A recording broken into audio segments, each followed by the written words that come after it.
Afro Cuban 6/8. Afro Cuban 6/8 goes by several other names as well.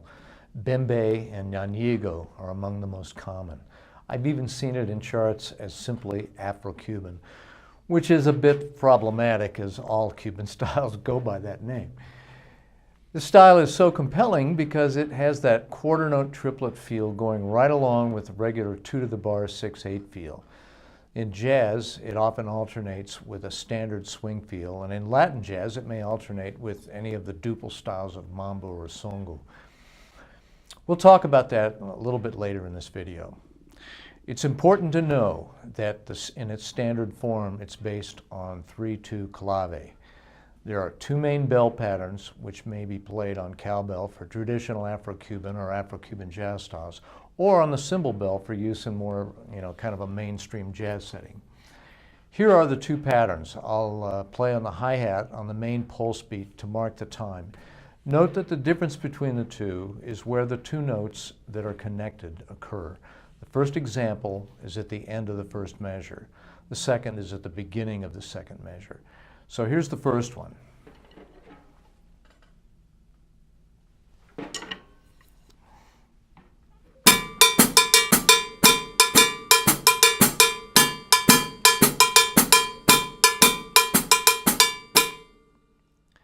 Now here's the second.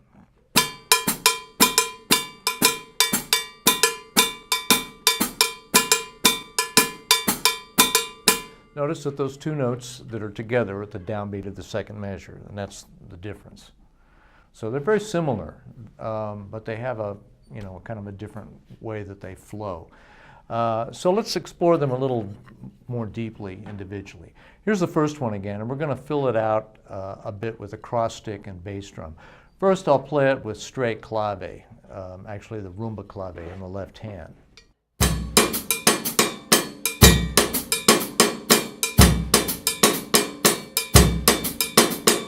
Now, we don't really play it that way very much because the clave part is so similar to the bell rhythm itself that it's not really that interesting. So let's change that slightly to play something that's more interesting. In fact, this is a good way to play the groove if you're working with a conga player because you'll stay out of his way. You won't be filling up his space with tom-tom sounds.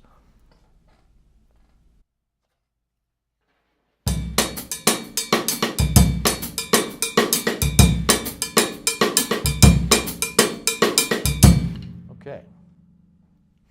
Here's another version where we're ghosting the notes in between the notes played on the right hand. Here's what I mean. Notice that I'll play it with ghosted cross stick, and I'll also play a ghosted snare drum. Ghost means we're just barely playing those notes.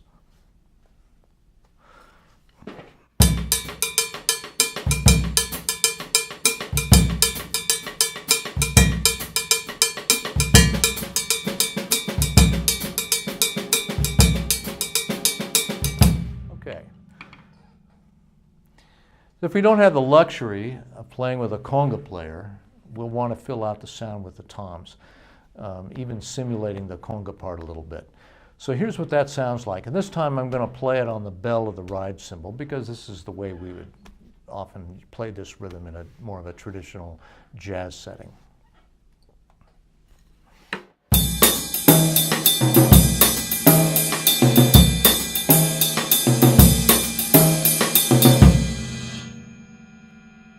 I should add, Elvin Jones played that exact pattern to great effect, a tremendous sound. All right, here's the other bell pattern that I mentioned. Since I already played it, I'll add the cross stick to it. So again, note that the 2 notes that are connected on the bell part come at the beginning of the second measure rather than the end of the first. And the left-hand part I play is identical to the other one. It's the bell part that's a little bit different.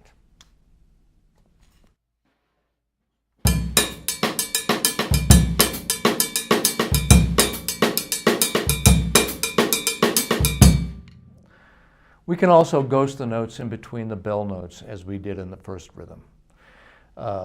Here's what that sounds like.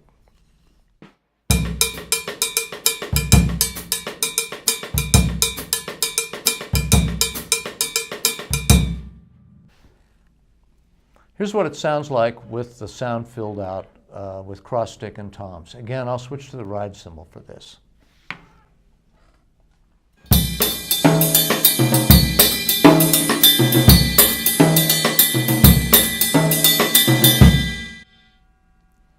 A lot of drummers tend to play one or the other, but it's best to have both of them at your command. Which you use depends on the rhythm of the melody or what's being played by the pianist or other factors. Sometimes they're interchangeable, but sometimes choosing one over the other will make a huge difference in the flow of the rhythm. I mentioned that we often shift from the 6/8 rhythms to swing or to a duple Afro Cuban feel, like a cascara or a Songho. Let's briefly take a look at that. So here's switching to a swing feel. Notice that my pulses are dotted quarter note in Afro Cuban 6/8 equals quarter note in swing. So here we go.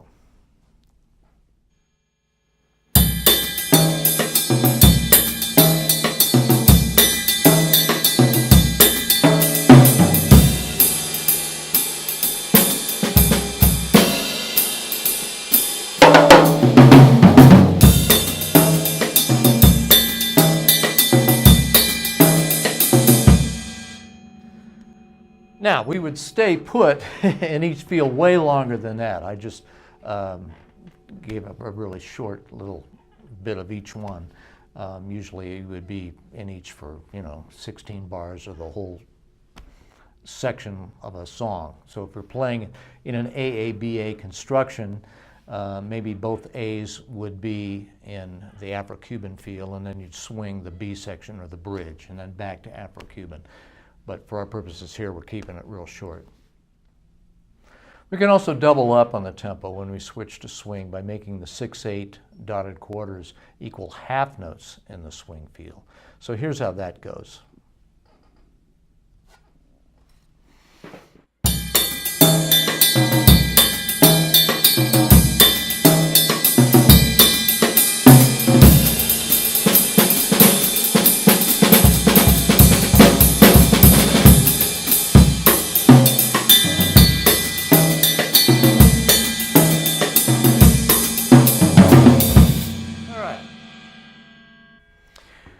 Here's what it's like switching to a cascara pattern.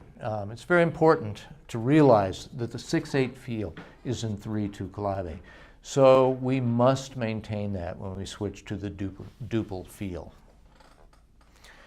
And in fact, to clarify that, I'm gonna leave most of everything out and just go from the bell part to the cascara, and I think I'll even play the cascara on the rim of the floor tom. So here we are. Here's the bell part, and then we'll switch to 3/2 cascara.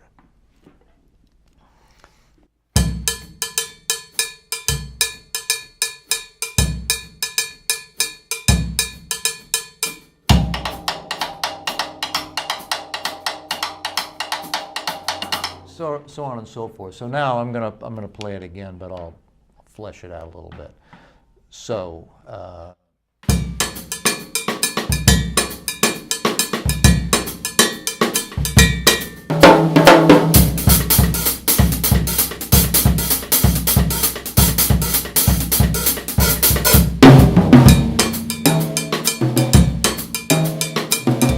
right, so we can do the same thing going to Songho, but again, we've got to stay in the proper direction of the clave. This is a little trickier because the standard form for Songho is 2/3, but we've got to be sure to play the 3/2 version. So here's what that sounds like.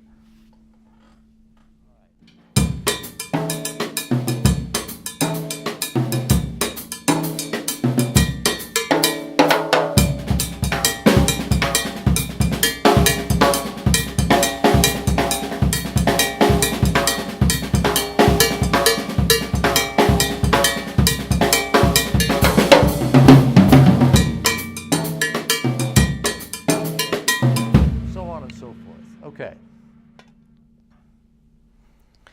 Sometimes it's a good idea to play a fill going into the new feel, just as I did in that last one. It helps the rest of the band feel more settled. You know, I really think that often it's better to just switch without a fill, as the abruptness of the new feel is more interesting. If you do decide to fill, you always should fill into the direction you're going, just like I did. So if you're going from Songho, or going from Afro Cuban 6/8 to Songho, play a duple fill to set up that, and going back, play one that's more triplet based to get back to the 6/8 pattern.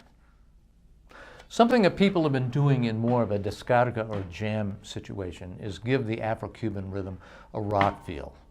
We played the first pattern that I demonstrated on the cowbell and put a big snare drum accent on the downbeat of the second measure. Here's what that sounds like.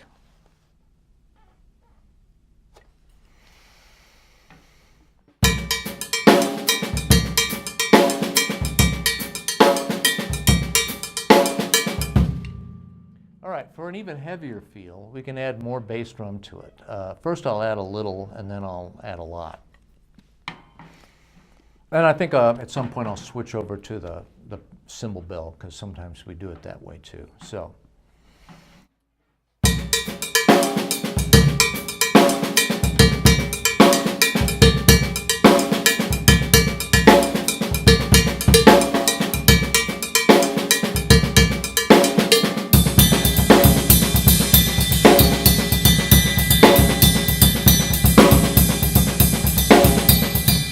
So that's really heavy, not something you would really do very much in a Latin setting, but in a rock setting, it can be very effective. Carter Beauford plays that to some great effect. There's even more in the book, but this will get you started. So that concludes this video. As always, thanks to my friends at Paiste Cymbals and the Conservatory of Music and Dance at the University of Missouri at Kansas City, where I teach. And as always, thanks very much for watching.